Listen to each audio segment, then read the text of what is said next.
I think some of this exhaustion I'm experiencing is psychosomatic. Like, I started this up. I'm like, okay, I was fine. I just finished doing some things, and I'm like, okay, let's start up the live video for each night for tonight, and go up, set it up, and tonight I'm not going to yawn, and now I'm yawning. Don't yawn! Don't yawn! Don't yawn! Oh, but anyway, I'm in a slightly better place tonight than I was last night. My bank account isn't as empty as it was, so I got a paycheck come in. I'm yawning again. And my new laptop arrived. It's taking its time to do the updates it needs to do, but it should be ready in about an hour and a half. And since it's Tuesday, which would be my Views Day nights, I need to see if I can jump back on board and do the live reactions to some of the Marvel movie TV series stuff. I'm trying to remember what part of that series I'm in. But my new laptop's available. I don't know why I'm doing that. I was sick. I am sick. But seem to be maybe working my way out of it. The new laptop has a webcam that's probably worse than the one that was on this one.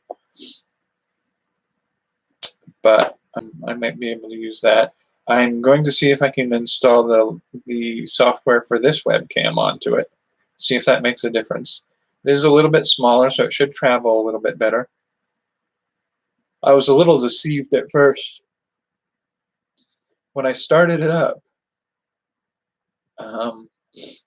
it was like totally silent, and I'm like, wow, it doesn't sound like a jet engine taking off.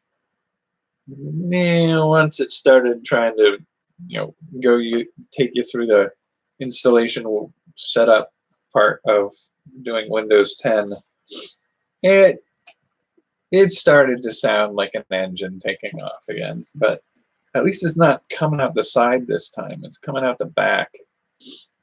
And the speakers are actually pretty good. The screen's all right. I'm not super worried about the screen just yet. Oh, God, why am I yawning? Why am I yawning? I am not that tired, despite the bags that you can see underneath my eyes. But I will see if I can install the software for the webcam onto that computer. I'm going to be more careful about what I install on it.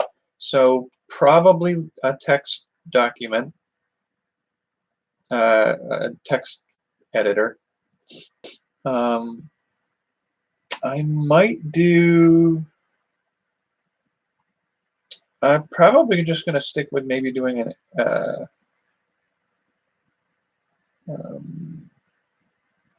OBS, hit film, maybe Audacity, and a couple browsers. I think I'll leave the other workhorses over on this one, so I don't crowd that one with extraneous features just yet.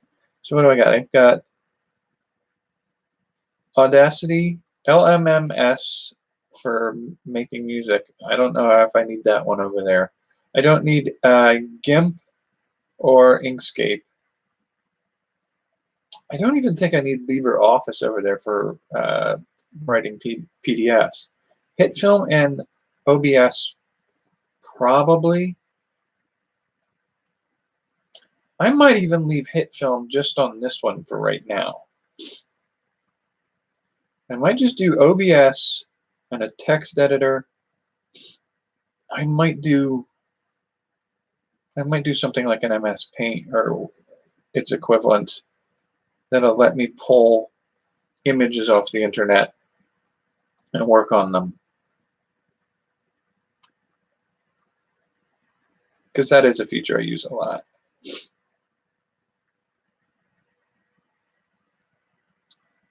But other than that, I don't think I need to update that one very much. Now,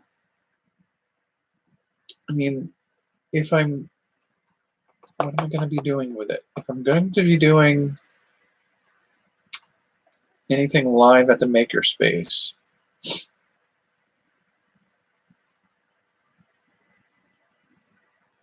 I don't think I need anything that'll do, like, I don't imagine I'll be doing 15 to 20 pages of writing at the makerspace. Most of that heavy duty kind of writing or image processing kind of stuff can be done here.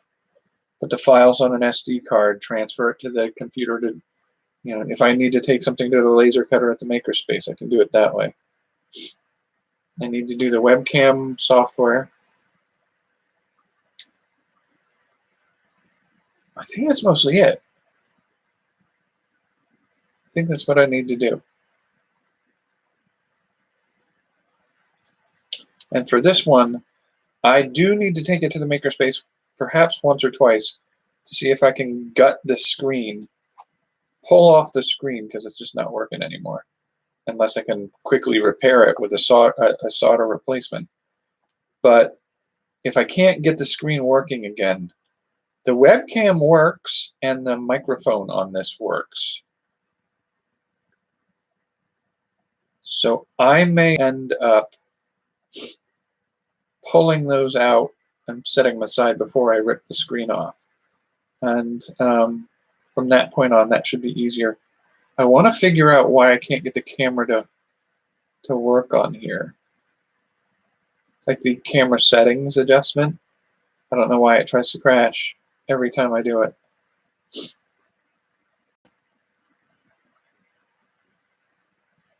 I'll have to figure that out at some point. But we are now at the 7-minute mark. I should probably be talking about, I'm a little behind in starting the projects that I wanted to start this month, and I've got a lot of stuff all over my desktop that I need to work on. My goal tonight is to do potentially one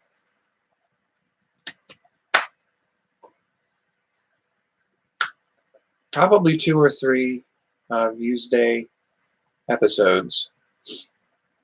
So that's about 3 hours of video.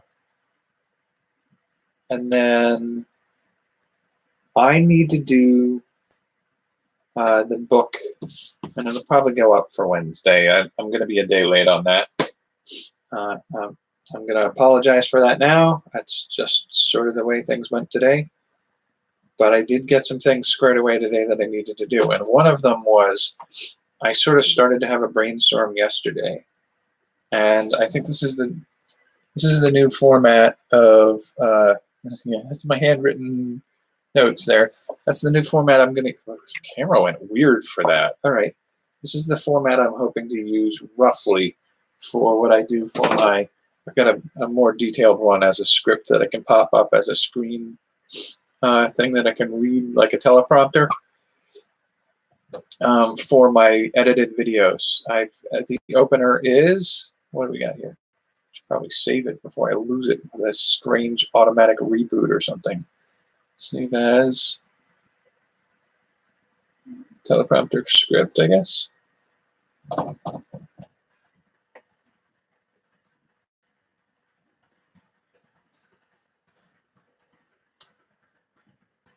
All right, so the script for this is basically, give you a dry run. I have to get practice with it. Welcome to another episode of Inspired Content, where I rate, review, and come up with creative prompts inspired by books, movies, games, music, products, and more. This episode, we'll be looking at the book Cuckoo's Egg by C.J. Cherryh. So let's get started and then do a montage of reading the book that I have and then rating it. I'll give you a hint.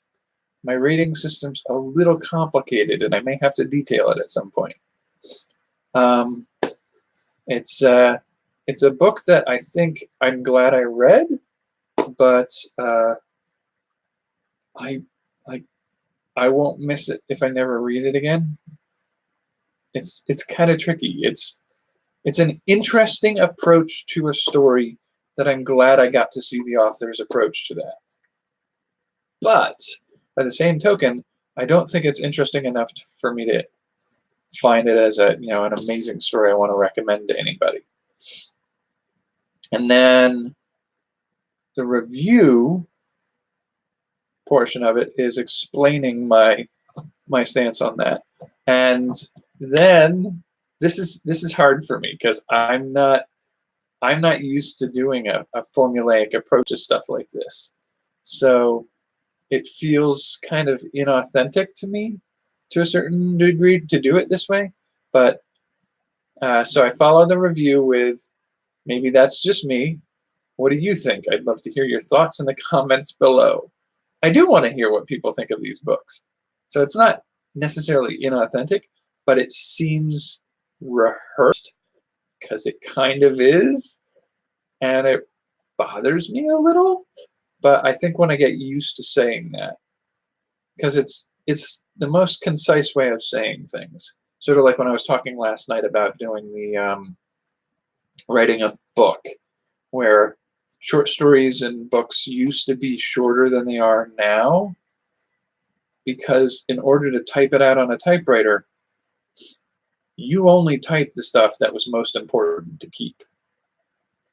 And I feel like this, like when I do a rambling video like this, we're already 11, almost 12 minutes into this video. I have yet to talk about the writing that I've been doing so far. But this is stuff I wanted to talk about before we got there. And this is rambling. This is not concise and not a clean video structure. And this can run oftentimes an hour when I do it this way. Doing my edited videos, I want it cleaner, I want it sharper, and I want it to get the point across better. And so that, welcome to another episode of Inspired Content, where I rate, review, and come up with creative prompts inspired by books, movies, games, music, products, and more. This episode we'll be looking at, like that breaks it down. That's the elevator pitch of what the channel is, promising what I'll give you in this episode. Then the montage of me trying something out, and then the rating of it, as I promised to give, the review of it, as I promised to give. And then before I get further into that, I want to make it clear that I'm not standing on a podium speaking down to an audience and you are to consume what I give you. I want participation from the audience. And so I think saying, maybe that's just me, what do you think? I'd love to hear your thoughts in the comments below. Is the right prompt for doing that? And it's a clean prompt for doing that. Rather than this whole ramble that I just delivered, it's a clean, short one. And then my top 6, I'm still working on that phrase because I want it to communicate clearly that this isn't just me coming up with creative ideas. This is literally like, here's your chance to write something. Steal one of these. It's not really stealing, but take one of these and tell me what you make with it. I want to make it clear that these are for your use. And so when I do my 6 prompts, follow that with, I really like, and I'll pick my favorite out of the batch for a story I'm working on, or a video or a game design that I might work on. If you use any of these to create a story or a video or a game, I'd love to hear about it. And then I feel like I need to, pitch either the comment section again or social media contacts. But that would involve me being better at handling my social media. And then I'm sort of wandering into the weeds. It's hard to get the rest of it with, if you want more writing prompts, you can watch more in the playlist up top over here. If you want to see what projects I'm working on, You can check out my daily live updates on the bottom link over here. And if you want more reviews and prompts for books, movies, tabletop games, products, taste tests, music, art, video games, and more, and the new category of health and well-being, just come on over to my channel and check out the playlists there and have the link for that. And then I'm testing out the potential of using that. Let's grow a creative community that supports each other in creating inspired content. You can click the subscribe button below so that you can find this content. Is that find us here more easily? And I do feel like sort of maybe I want to add, but don't click the bell unless you really want a notification every time I post a video, because I post at least once a day, and sometimes as many as 3 times a day, just to let you know. All right, take care of yourself and have a good night. That's sort of where I want to go with a lot of that. Still tightening it up a little bit, but I can get it wrong a few times before I get it right. It doesn't hurt me any to do it that way. Certainly, this outline is much cleaner and gets everything done a little bit better than what I've been doing up till now. And this one's fairly easily adaptable to each of the categories of content that I'm doing. So that's some of the writing that I've done, but that was mainly just writing out a drafting of that. All right, 17 minutes in, we start talking about writing my fiction. It's just hard crunching some of the numbers, and I feel like what would be fun with doing this to a certain degree is when I start a project, especially like the fiction writing, where it's going to take most of the month to do, if I do it right. I feel like posting the rough draft to Patreon for people to check out would be maybe a rewarding and fun way to do it. And then do the cleanup and redrafting, and then editing, or run it through an editor, and then self-publish through Kindle Direct Publishing for downloading for cheap. I mean, the other thing I want to make clear about what I'm doing with making things like this is I want to make these works of fiction that I do, the short story, the novella, and the novel that I have on my writing easel at this point. I want to make those clearly delineated, and I may just do it as an opener in each of them. Is I may publish them, but if at any time in the future you are a fan of that work and you want to write side stories about the characters or the world that it takes place in, go for it. And you want to publish those to the Kindle, go for it. I'm okay with that. I'm actually better than okay with it. I want it to happen. And so, like, somewhere in there, I got to include that. And I feel like part of that writing, it might make more sense. I got to look up the guy who did, what was the name of that book? The one that made it so big that Matt Damon starred in the movie version of it. It was Mars or something like that. My understanding was when he wrote that book, he wrote in installments and posted it to a blog. And that right now, as I'm thinking about it, like, that seems like a good idea. I need to think about doing that. I think I have some blogs. I had what did I have? A Blogger and it wasn't Tumblr. It was one that really doesn't have a lot of followings anymore. It's a blogging site that I haven't touched in 6, 7 years, I feel like. And like maybe just drag some of those back up to the surface and no, it wasn't WordPress. WordPress is something I've used to build websites for myself in the past. Which reminds me, I do have to renew my Roving Jack website, and I need to look into potentially doing a website for this channel. I don't know if I want to do it distinctly different or if just handle it. I might do through Tumblr. But what was the one? I almost want to call it Pinterest. Let's see if I can go dig through the internet and see what I can find.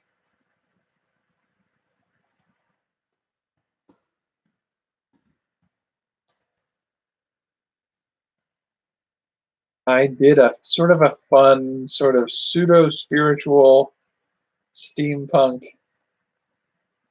blog years ago.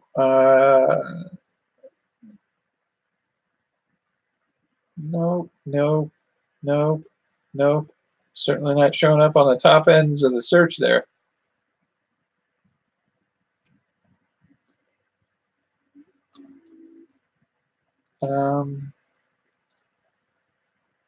Oh, defunct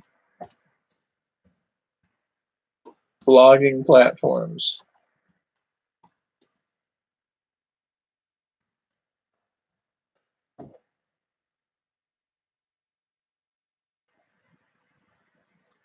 Okay, so what do we got? This is a Wikipedia. No, no. Well, I used to have a Friendster account, but that's not what I'm thinking of.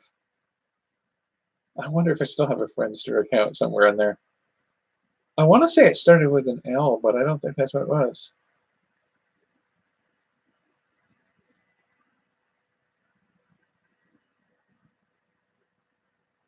No, it's not on that list.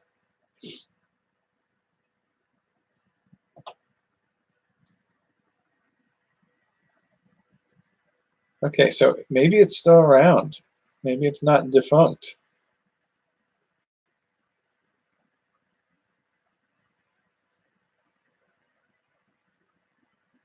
Okay, I had a Blogger one, not a WordPress, not a Tumblr. Live Journal. There you go. Live Journal. Man, I got to see if I can drag those up and just see what they're like now. Okay, so where are we? There we go. So yeah, Live Journal. I had basically, I think it was like the I posted some short stories at one point where I think I did a challenge for myself to write a short story every day, and most of them I wrote by pen and paper. Some of them I wrote in document files and emailed them to myself, and some of them I think I wrote 3 or 4 of them on the Blogger site. Live Journal. I'm trying to think, what was I doing with Live Journal? I can't even remember. It'll be fun to go back and look into that if I can get back into it. It might just be lost to me at this point. Man, that'll be a trip down memory lane. But if I think, let's look at this list of blogging sites again. Blogger, WordPress. I don't know. Weebly, LiveDoor, Amiibo. I think what I need to do is look up I think Tumblr probably still has a good chunk of that audience showing up. And Tumblr was something I did start thinking about doing again. Is Tumblr...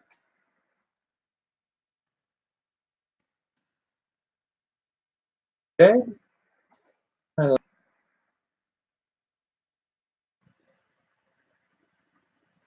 I have a Tumblr account that I haven't used yet, so I might just go back into that, and I might start posting You know what? Oh man, I feel like an idiot. Like I when I was just woo off the scores here. When I was planning to build this channel up more, one of the things I did was start an account for this channel on Tumblr. I haven't posted anything yet, and my plan was to do a sort of like the theme of Monday. Views Day originally going to be a Tumblr setup where I would watch a video or something and give my rating on it or something like that. And like Fridays was going to be Friends Day, and Saturday was going to be or Sunday was going to be Song Day. I had a whole like list for each day, different type of content that I can post to Tumblr.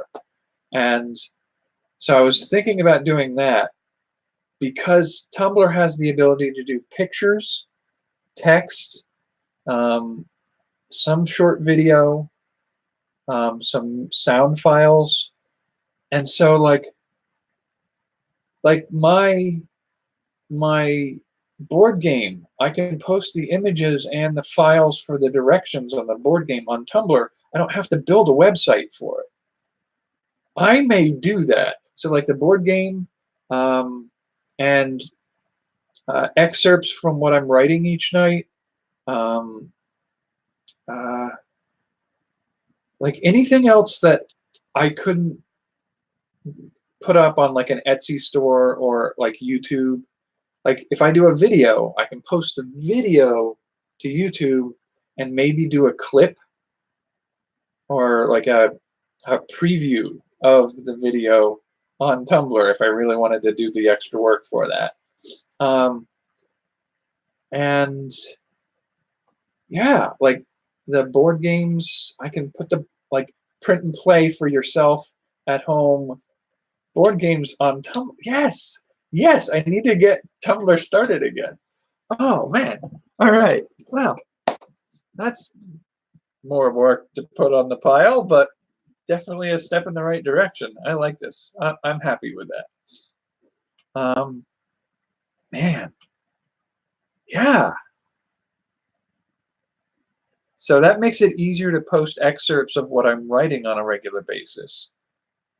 So I can actually point people to it. And board games that people can print out and play. And recipes for taste tests that help me brainstorm up new ideas for different foods. And music. When I make a simple music file, I can upload the file for people to download for free. And some of my artwork I could do as simple pictures of my artwork. Yeah, I'm gonna have to revisit my Tumblr account and bring that back up to speed. Yeah, okay. So anyway, with that settled, I may not have covered a lot of what I've written yet so far, but and I haven't gotten very far in the writing yet either because I've been scrambling around trying to handle the finances, the computer problems, and some health stuff going on. So I'm behind where I want to be for some of the things that I'm doing, but giving myself permission to be a little bit behind. I'm going to see if I can spend the next. I have to go get taxes done tomorrow. That's an important one. But I'm going to see if I can edit up the entire week for for the South Carolina, and then start editing for North Carolina, so that I can send the South Carolina makerspace interviews to them to approve because they wanted that beforehand. So I'll try to do that before the start of this next week. I haven't started the new health and fitness routine. I think I'm in a better place. I hurt so bad yesterday. I haven't done any exercise yet.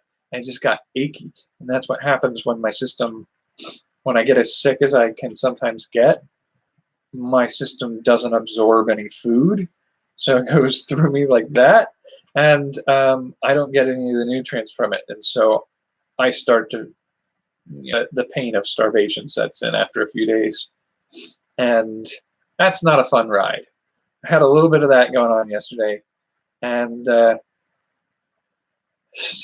stupid things are the ones that work sometimes. I ate a chunk of candy and it got enough of the calories into my system that it settled some of that out. I still got sick this morning. There's nothing I can do about that, but it got enough of the calories in a form that absorbs fast enough that my body doesn't hurt constantly all day today. So I'm better today, and I'm hoping that tomorrow will be better. I will be able to get my taxes done early enough in the day that I'll be able to put in probably a good solid 4 hours of video editing for South Carolina and hopefully get most of it done. And then get in an hour or two of writing.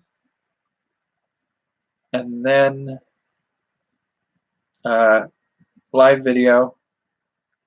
And hopefully after the live video, be able to get the movie review for Thursday up and ready. And then, yeah, I mean, I'm just like, I think by Thursday morning, I should be in a point where I'm ready to start doing the health and fitness routine. That puts me a few days behind where I wanted to be. And I'm already beating myself up because I didn't get my submission into Instructables in time. But it'll be what it'll be. So I'll be 4 days late starting in on the health and fitness routine. But if I do the 3, 4, 5, 6, 7, 8. So if I start doing the content for the health and fitness category for this channel on the 25th, I mean, it's going to be before I finish it anyway. So trying to do 30 days of that health, the exercise routine, I can do that by Saturday the 4th. Anyway, I can give a more detailed input on that on the when I get to the end of next month, where the health and fitness, health and well-being category of content daily live video goes up. So that's sort of where I think I'm going to go on that. But I think I'm in a decent position to do some of that now.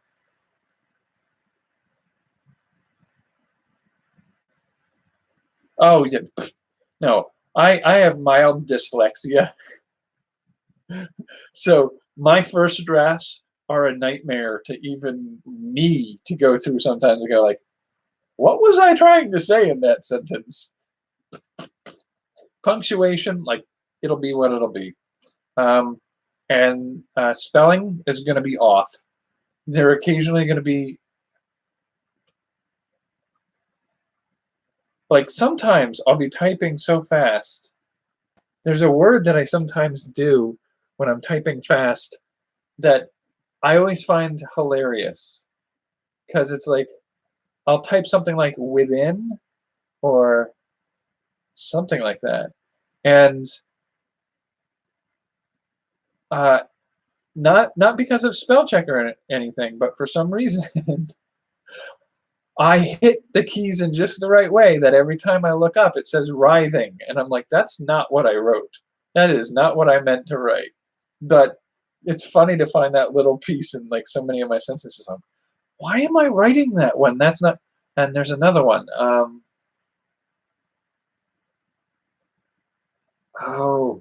It's some of those simple words that shouldn't have an extra letter, but when they have an extra letter added to them, it changes the meaning of the word. And they're always like, somehow I always manage to add that extra letter. There and there, I mix those up sometimes too, but I'm actually pretty good with there and there, because I understand at least they are versus there. My big problem with there is the E-I-I-E. I always get that wrong. But a spell check will catch that. The other thing I have a little trouble with is like affect and effect. I never know which one's the right one to do that with. But I think Grammarly, and that's one of the things I've looked at, is potentially using Grammarly. And Grammarly, I believe there's a free version of Grammarly you can use. Let me see if I put the pricings up here on the website. Grammarly official. Don't start a video. Please don't start a video. Like, I really don't need like copyright strike risks trying to find out information on your website. Don't kill it for me. Okay, so Grammarly. Add to Chrome browser for free.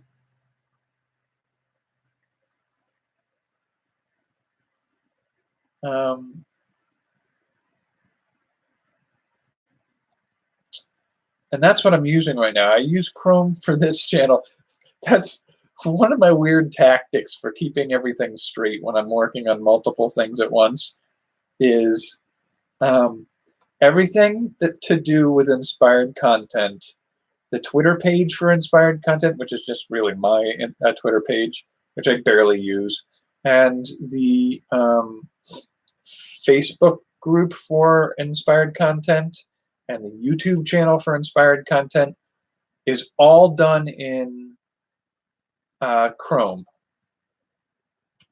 And for my Roving Jack channel and all the content that I do there, and its Twitter page, and its YouTube channel, and its Facebook group, those are all done on Opera, which is the browser I use most often. And then for some of the other future projects that I'm looking at potentially doing, for like the cooking show that I eventually want to potentially do, I have used Internet Explorer to establish those accounts. And so it's just, for me, a way to cleanly delineate the separations between them. Like the email, if you want to contact me through email for inspired content, that's all set up to automatically load those in my Gmail account for inspired content. I have a Gmail account for Roving Jack on the Opera browser. So it keeps it all clustered together by area of content creation. And it's a house of cards to a certain degree, so I have some mild anxieties that someday, some way, it's going to get messed up. But for right now, it works the way I need it to do. I struggle a little bit with misspellings. I see it as a challenge sometimes. One of the things I'm trying to do is, it's hard to devote the time to it, but I want to keep a notebook by me when I'm writing and when I'm going back through and editing, and when I find misspellings through a spell check or a grammar check, I want to write those words down. And like, it used to be like the word friend was hard for me. Is it I-E? Is it E-I? I don't know. The way I had to figure out how to not make that mistake anymore was fry ends. Friends. So friends, fry ends. And now I know it's F-R-I-E-N-D-S.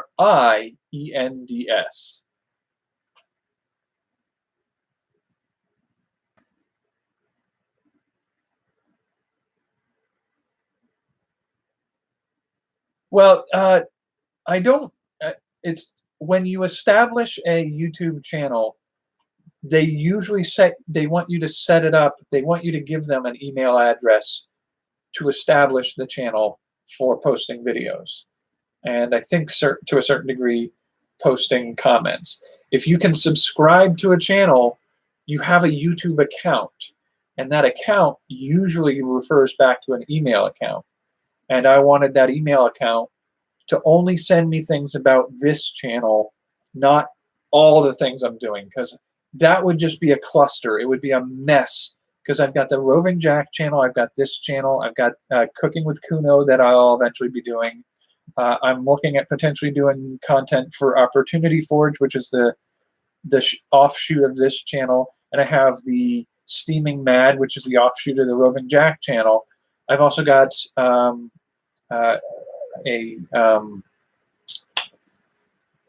contacts coming in from the Twitter pages for each of those accounts to their distinct channel. And if that all fed into one email, I like going in each day, I'd have 150 emails from Twitter, Facebook, YouTube, and potentially Tumblr and those things. And I was like, finding anything that would be useless. It would just be such a burden to try to do that. So to a certain degree, it's easier that the email account for this channel, my friends, my family, nobody has it. So if I get an email in that account, it's been sent to this channel. So YouTube is, in this case, for the most part, either Twitter or YouTube are contacting me about something about my channel.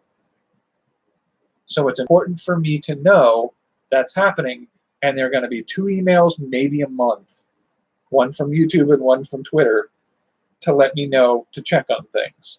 And so like that low volume, it's allowed me to be lazy enough that I don't check it very often. But as I get further into this, giving that email out to people who want to contact me, or networking with other YouTubers for collaboration videos, that would be stuff that would get sent to that email account. If people wanted to contact me about, they recommend something for me to watch, read, or review in some way, that's better done through the Facebook page for inspired content, if I check it. And I'm working on doing a little bit of learning of some software that is sort of like a desktop for managing social media. So it would be something where I could put my posts, like write a post for Twitter, write a post for Facebook page, write a post for Tumblr, add any files to each of those posts that I need to do, all in one window, and then just hit the time I want that to be dropped off at those social media sites. And I need to learn how to use some of that software to better manage the social media software. Because I feel like if I did them individually, like it could be hours of work. Whereas just going in each day and setting up what I'm going to do for each social media platform, because I want to use them. I want Twitter to be a point where people can offer thoughts and suggestions about some of the media. I want Tumblr to be a point where people can see and comment on some of the excerpts of writings that I'm doing, or download the board game images and stuff and comment about the game they played with their friend, and thoughts they have on maybe if they want to make some changes or home rules that they use. Like, I want people to be able to interact and use that, but chasing each of those links individually is it's a full-time job. And like YouTubers out there, when they do this stuff and they do it well, it is 5 or 6 hours of work for them to do that each day, on top of the 45 minutes to an hour of recording and the 2 to 3 hours of editing that they do for a 1 video a day event. So streamlining that process where you can have like a batch of social media links that you can put in what you need to do to each one of them and then send them off. It's like having a digital assistant that'll manage that stuff for you. And I need to do that. But if I did that for 4 or 5 channels, Roving Jack, Inspired Content, Opportunity Forge, Steaming Mad, and Cooking with Kuno, like it's overload to do that all. And so I have 3 different browsers that I use for the 3 subsets of that. I don't imagine I'll do a sub-channel for Cooking with Kuno. I haven't even started Cooking with Kuno yet. I shouldn't be thinking about a sub-channel yet. Ooh, we just froze. Okay. We still good? Okay. So, yeah, I think writing, I will pull up my Tumblr tonight. I'm going to be doing a lot tonight. I may do it early tomorrow. I will pull up Tumblr, see if I can get it going again, because I don't know if like they flush you out if you don't use it in enough time, and see if I can get it up and running. And then I will start to see if I can post excerpts from my writing. It'll be a mess. There's no question it'll be a mess. I will have Wythings and Andrews instead of ands, and uncle instead of until. It'll happen.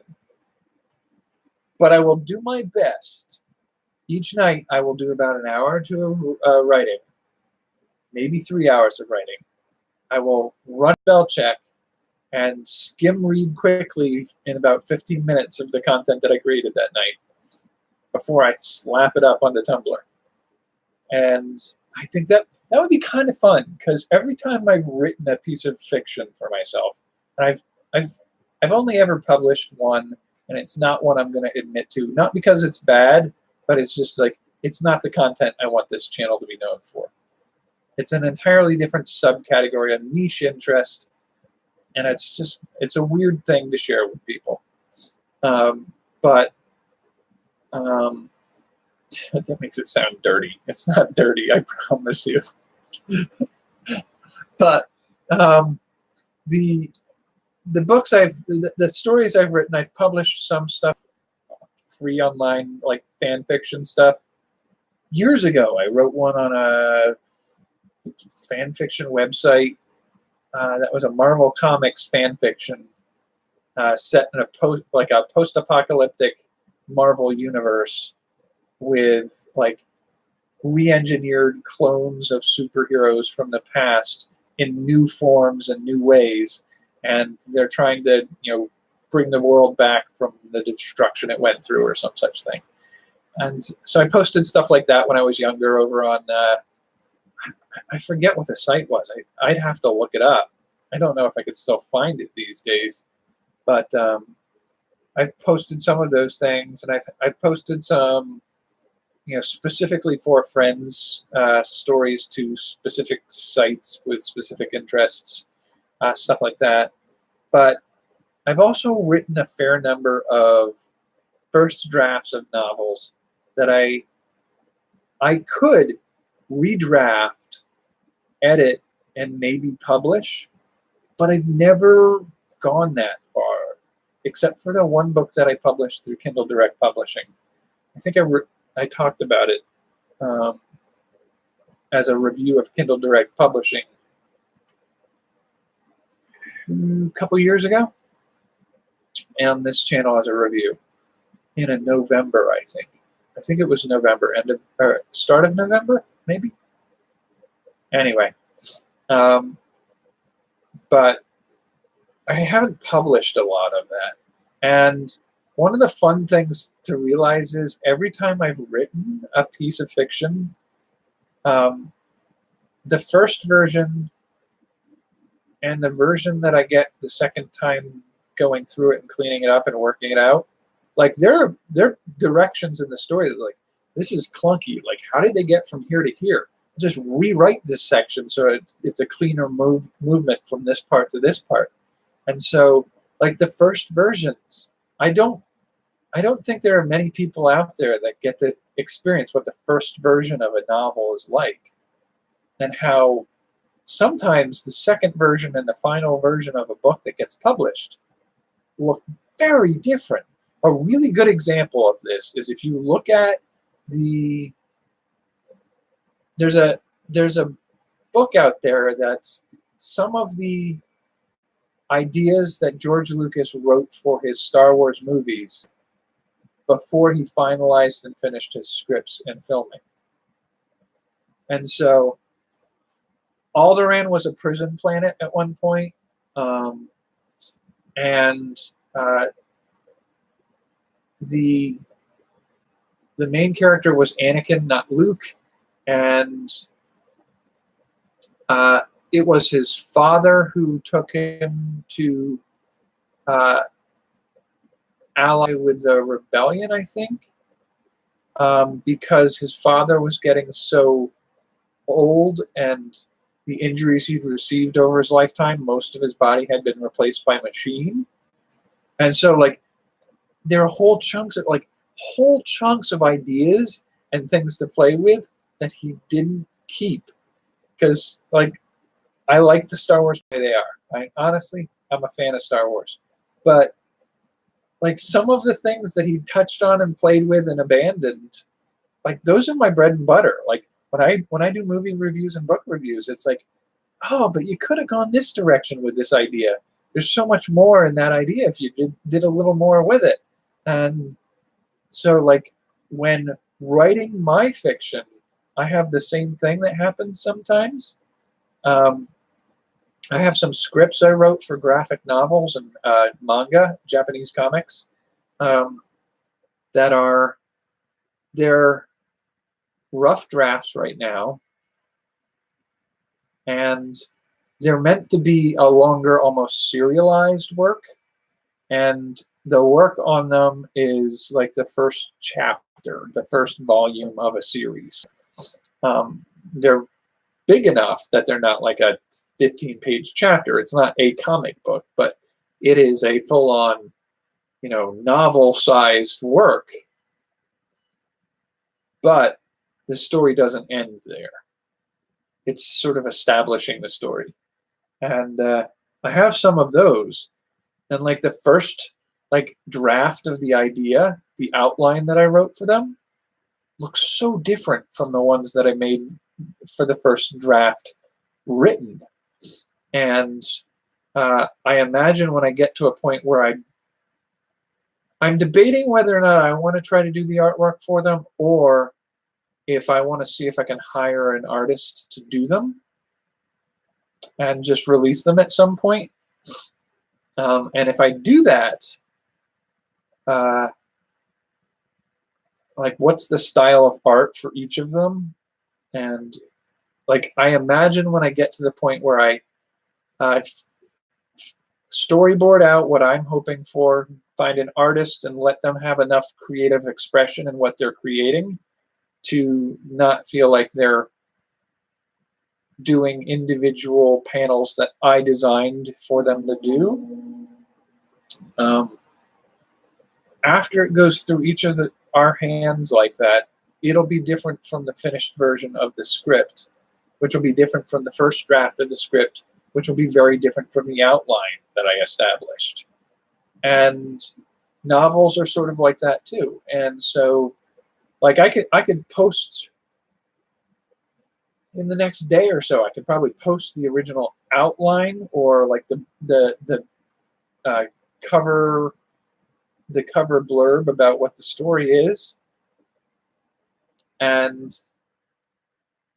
because I think it's an important thing about my writing style when I do writing is, I think I mentioned yesterday, when I write fiction, I am more of a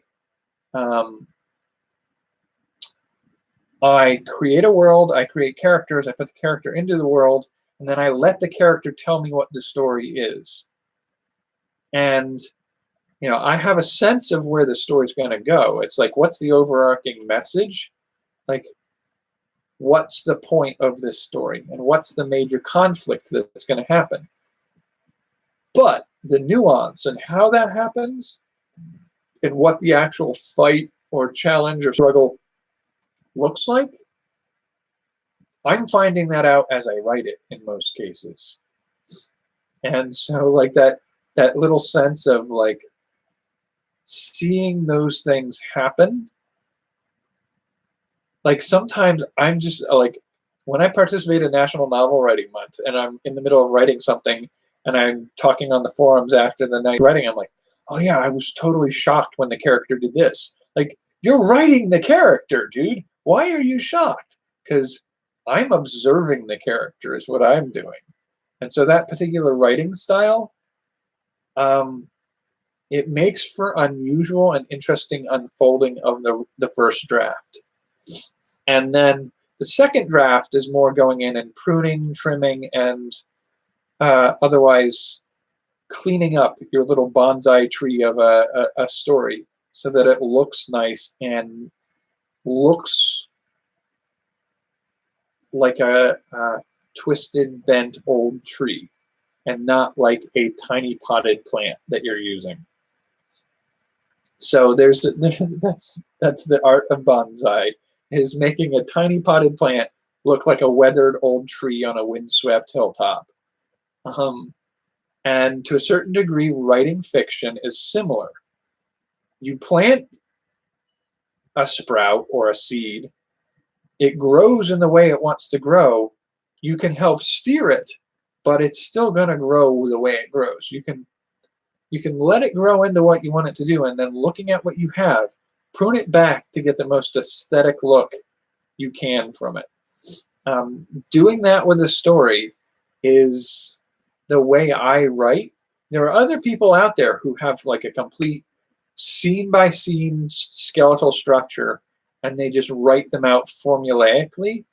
It's sort of like putting together Legos. I haven't done much dabbling with that writing style yet. And I may try it at some point. I know one of the story works that I want to work on is a book I came up with, and it's easier to potentially write it out here because it's sort of like a visual gimmick in the font or the writing style. So it's going to be volume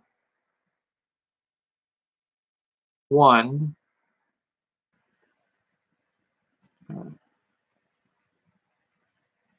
taking place. Let's see, what's the taking place? Where's the less than 5 years in the future? It's 63 hours and 15 stories plus an intro to the next volume or a summation at the end. And so what you get when you look at this is it's sort of like leet speak, which is a hacker, an old school hacker goof, but it spells out what's basically Volksgeist. And Volksgeist is the German word for the spirit of a people.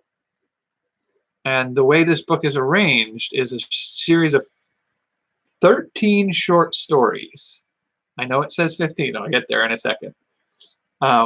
13 short stories that tell the story of the character in each short story over the same 63-hour time frame, all of them.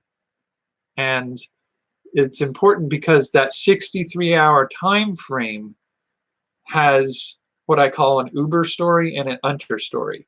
And those are also German terms. It means the overstory and the understory.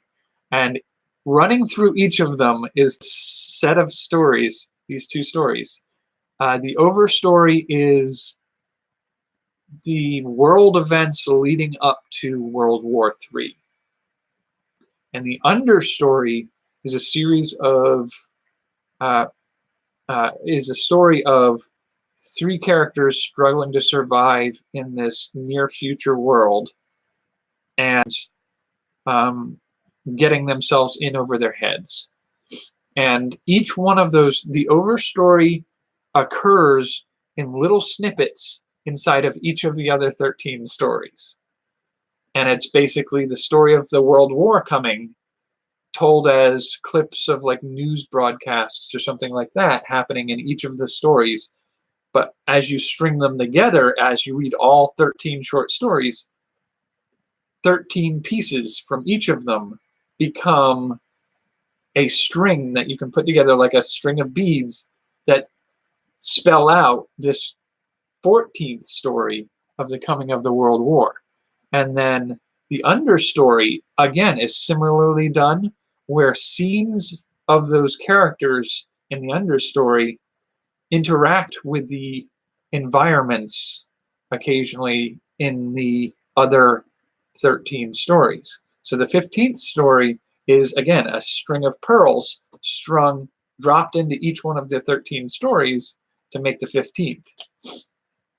And so you have 15 stories that take place over 63 hours. And that's where you get the Geist aspect of it. The plus at the end is the T, and that's the lead-in or art or a little excerpt or something like that. Now, this originally was just sort of like an interesting idea I had. But it's since grown into a 3-volume set, because Volksgeist is one term for the spirit of the people. Then the term that most people know is Zeitgeist, which is the spirit of the times that we live in. And that, if you spell it out similarly, is volume 2. I'm trying to remember how I wrote this. Trying to remember. 2 would be the Z. I have to go back and look at it. I'm not going to worry about it right now. But Zeitgeist would be volume 2, and it works out. It spells, again, 63 hours, 15 stories, plus an added on the end. And then Zeitgeist, the first part, Zeit, because 6315 plus spells Geist. But the Zeitgeist, the first part of that, actually works for volume 2 as well. And then when you get to volume 3, it would be World War III dash plus, and that gets you, I believe it's Weltgeist, which is this. That's a harder concept to communicate from German, which is how the world got to be the way it is. The spirit of the things that brought the world to be what it is the best way I can think of describing how that was described to me. And so as a 3-volume set, it's the lead up to the middle of the World War and the end of the World War, Third World War. And it's sort of science fiction as told through the eyes of 13, 15 short stories in each volume, following different characters through this. And it's different characters in each set. So each volume has, say, like in the first one, you have a character who's a struggling student and decides towards the end, as the start of the World War builds up, that they're going to join the military and fight for their country. You wouldn't follow that character into the second volume fighting in the war, but you might have a story of a character in that war who crosses paths with that character from the first book. And the reason I bring this all up is in my writing style, where I write stories and books, as you plant a seed, it grows, and you prune it when it's finished. It grows in its own direction and it does its own thing. But if I'm going to write 15 stories in one volume, 3 volumes with 15 stories each, and each of those stories are going to take place at the same 63-hour time frame, and characters are going to see each other passing through each other's stories, and you're going to have the overstory and the understory that have to sequentially line up with those. Like, if I have to do that, then I will be structuring it out way more like clockwork than planting that seed and letting it grow. Now, I love clockwork. I love tinkering with it. I love plotting out, like, building the plan and the schedule for video creation and projects that I want to work on, and sequentially lining up things that, like, prerequisites for this thing lead to this thing, and so on. I love sometimes doing that. It's, to me, it's sort of like opening up a packet of M&Ms and sorting them by color. And, oh, well, this row has this many, this row has this many, and it's like one more than that row, and then you go, like, but they don't even up that way, so you take off the ones that destroy the pattern, and you eat them. And then you have a nice clean pattern, and then from then on, you eat them one color at a time, so you evenly distribute the eat down. I did that as a kid a lot. I had a lot of fun doing that, but I don't usually write that way. It would, I mean, I'm kind of excited at some point to do that, but it is very intricate. It's not going to be short. Like the short stories, bare minimum, you're going to have 13 stories that are at least 3,000 to 5,000 words long. So let's say it might even be 5,000 to 9,000 words. So I'll just put down as an even number of 5,000 words times 13. Bare minimum, this book is probably going to be about 280 pages. And that's the first volume. And if you do that times 3 to get the full set, it's going to be twice as long as a long science fiction or fantasy novel usually is when it's published right now. So it's going to be big. And the trick is, I think when I'm writing this, I'm going to have to write it sort of volume 1 all the way through to the end of volume 3. Because there are going to be events in volume 3 that are influenced by volume 1. And there are going to be events in volume 1 that have to set up events in volume 3. And if I'm going to do that, I have to have them all done at once so I can refer back to and fix up any continuity issues or anything like that. Because part of it was the idea of wanting to write a story where basically every story... I was thinking originally, long ago, of doing a TV series where every episode, sort of like a Twilight Zone, every episode is a different story. But now imagine you're watching the Twilight Zone, and at some point during that episode, Agents Scully and Mulder from the X-Files show up. They're not the main characters, but they show up, and they're present in that background. And it's sort of like they make a cameo in every episode. And so that idea of those cameos entered my brain at one point. And then years later, as that was still percolating in the back of my brain, I got thinking, like, I could write a science fiction series, like a near future, almost cyberpunk setting, telling the story of individual people. But I feel like I want to have a way to tie it together. And I was asking myself, like, if I did a story where it's like that, where were you when John F. Kennedy was shot moment, where like everybody who lived through that moment kind of knows where they were and what they were doing at that time.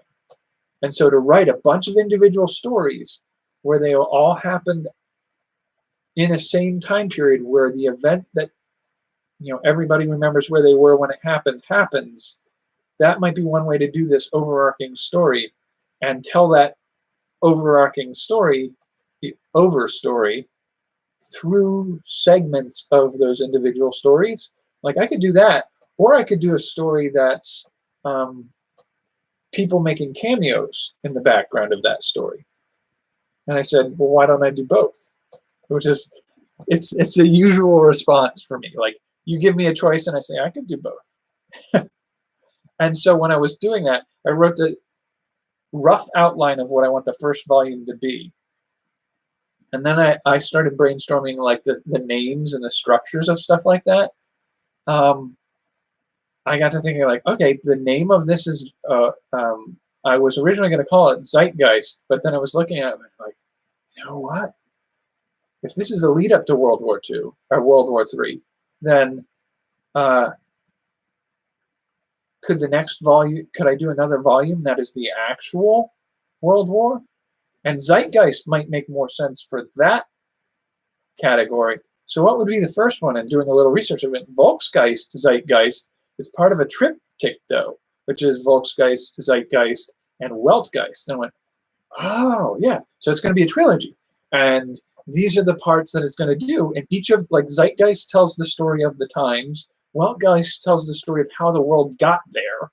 And the Volksgeist is the story of the people, leading up to Zeitgeist.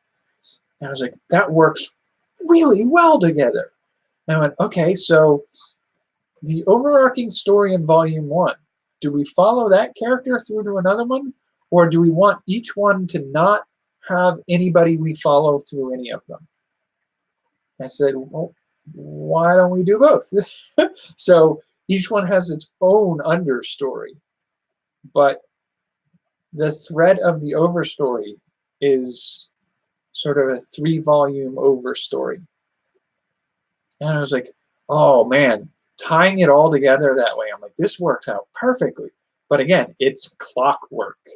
It's all has to be done just right. And I'm not used to writing that way.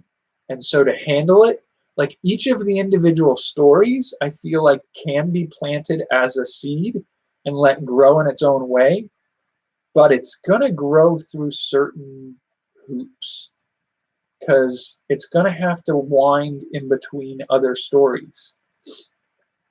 And it's going to have parts of the understory, part of the overstory.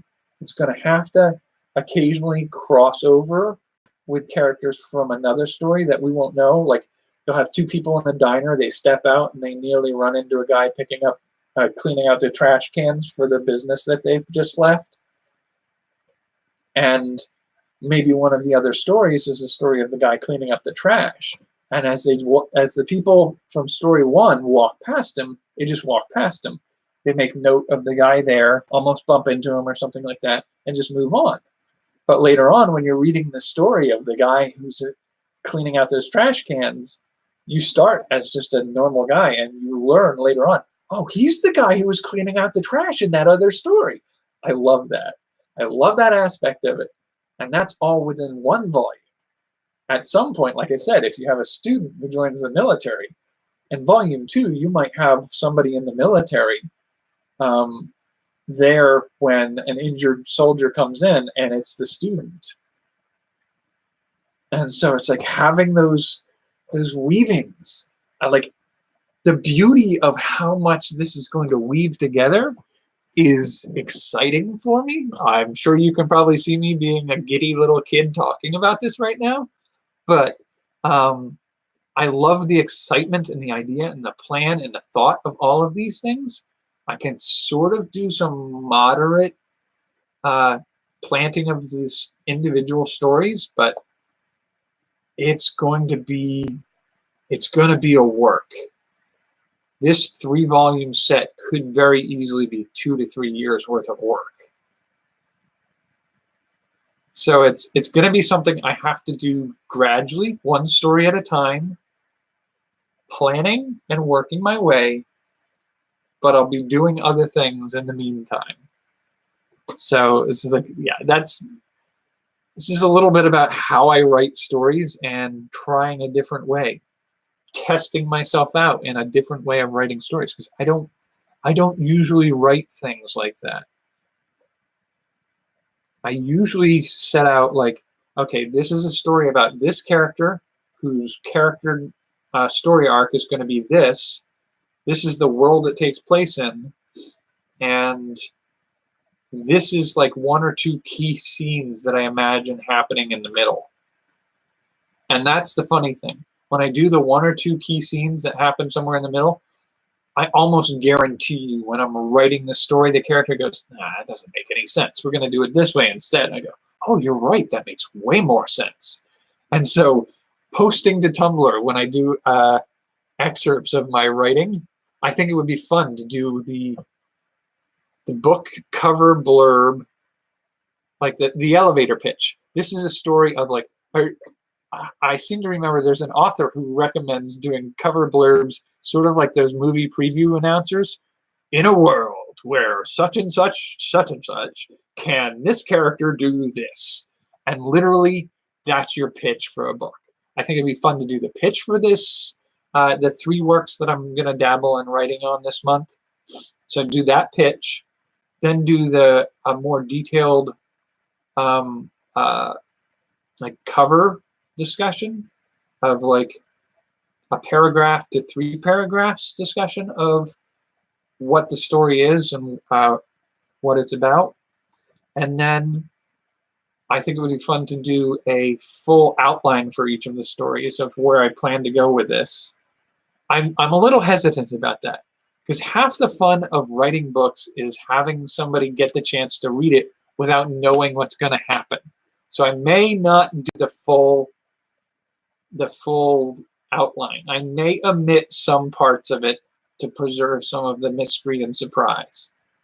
But laying out the outline and maybe doing a little bit of detail of what I think the key scene is going to be, like 2 or 3 key scenes if I can do them without spoiling anything. And then when I do the writing, I think it'll be fun to see like what the differences are between those, like the elevator pitch, the more detailed book cover pitch, or the book cover explanation, the actual outline, and then the first draft of the novel or novella or short story, and have them to compare against each other to see how a story evolves in the writing. I've never seen anybody who's done that. Maybe somebody did it somewhere and I just don't know about it. But I know I was talking with a counselor a while back and talking about artwork. And one of the things that came up is she's like, you know, of talking about like making YouTube content and showing your mistakes. And one of the things the counselor said is like nobody sees the 5 attempts to paint the boat on the ocean. They only see the painted boat on the ocean. And I'm like, you know what? Young me would have loved to walk into an art gallery and see first try at painting a boat on the ocean, second try, third try, fourth try, and the 5th final painting. I would have loved to see an art exhibit that shows you all the steps the artist went through to try to get that painting right. I would have loved to see that. And I would love to make that kind of thing. Because if I wanted to see it as a kid and I want to see that exhibit now, I want to make it so that other people can see that too. So like, I think it would be kind of fun. I love this idea of posting it to Tumblr. I can't believe it didn't occur to me till like when we started this video. I'm gonna do that. I'm gonna work on that. And hopefully tomorrow. I don't know if I'll do the elevator pitch tonight. I got a lot to do on my plate tonight. I got to do the Tuesday night stuff. Got to see if I can do the edited video for book and build the outline for the movie review for Thursday. Got a plot to be ready to do my taxes tomorrow. It's going to be a mess. It's going to be an adventure. I got a lot to do tonight, but hopefully I will be in a right space to pull it off. So I will see if I can get the Tumblr up and running in the next day or so. Bare minimum, I should be able to do elevator pitch and maybe book cover blurb by tomorrow. I might do them one per day. I might do the elevator pitch, then the book cover pitch for today's Tuesday. Tomorrow's Wednesday. So elevator pitch Wednesday, book cover Thursday, outline Friday, and then start doing excerpts from the actual writing. I think that makes sense. That'll be a little more fun to do. And I will keep updating on that semi-regularly as we move into the second week where I do a video. I have to script and shoot a video. And I'm aiming towards a video that one actor, simple set, yeah. And I could do something similar for the video where I could do the elevator pitch, the outline, the scripting, and then the finished video, do a preview for it, so link it up.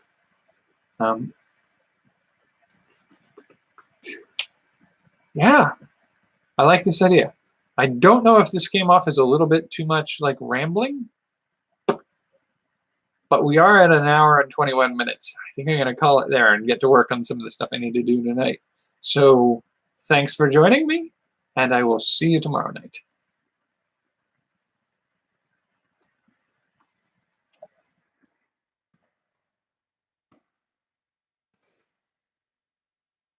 Alrighty, and what time is it?